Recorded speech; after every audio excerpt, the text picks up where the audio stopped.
Welcome to EyeHill Creek Outfitters, your #1 destination for the Canadian waterfowl experience of a lifetime.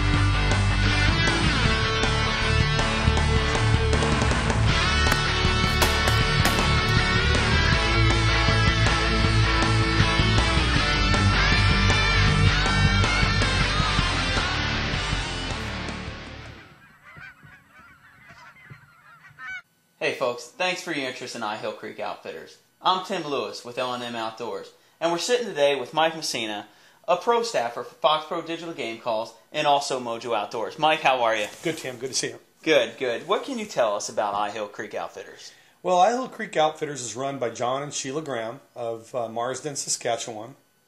It's amidst some of the best waterfowl hunting in the world, and it's right on the border of Alberta.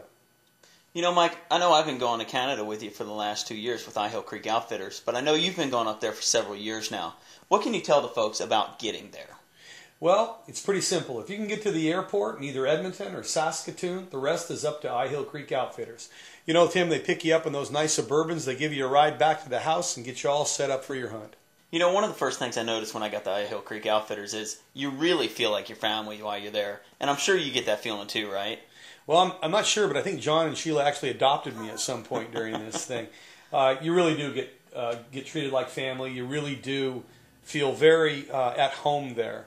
I've been to many outfitters in Canada, and I have to say that I've never really felt like I was with family while I was there. And that doesn't matter whether you're there on a 3-day hunt or you're there for the full 6-day hunt. You're treated very well the entire time. So what can you actually tell the folks about where they're going to be staying while they're there? Well, there's 2 cabins in the property. Both are 2-bedroom, both have 1 bath, and both have a living room. One has a full kitchen, and as well there's a television set with satellite TV there. It's very comfortable. It's close to the main house where you'll have your meals.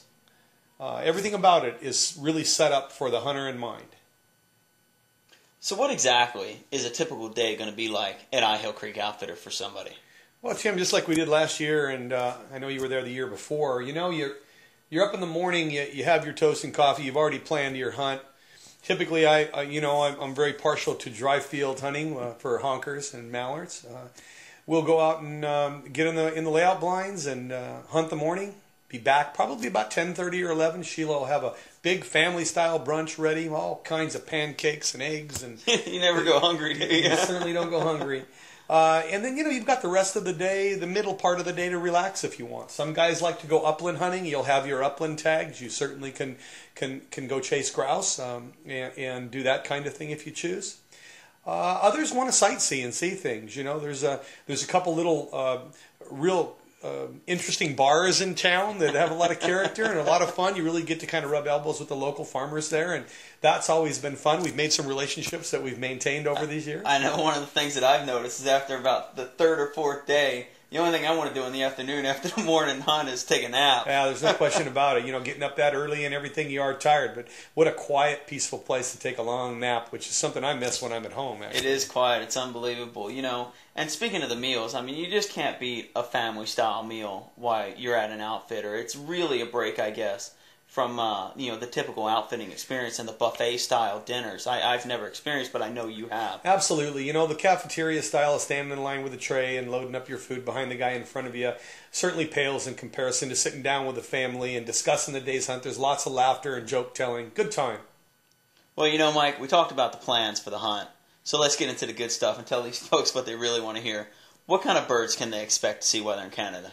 Well, from the goose family, you're going to be seeing everything from snows and blues to speckled bellies to honkers and, of course, my favorite, the giant honkers. Yeah. We sure did kill some big geese last year, which is, you know, my favorite thing too. But, you know, what about all those ducks we saw? Well, you know, the variety of ducks is amazing. You know, in the open field environment, dry field environment, you've constantly got mallards and pintails swooping in on you in packs of anywhere from a dozen to 100. I don't think we've ever seen more pintails in my life landing the decoys at the same time. It really was unbelievable. Unbelievable. Great experience. Lots of fun. You never know what's going to happen from one second to the other. The thing I like about it is that there's virtually no time that there's not something in the air that you're calling to or watching come in. And if there isn't, it's time for breakfast. Then it's time to go home and have Sheila cook food. You know, you mentioned the ducks in the fields, so, you know, how can you expect to hunt while you're at EyeHill Creek? That's the neat part about it. John's favorite saying, and you all hear it when you go, is, "It's your holiday."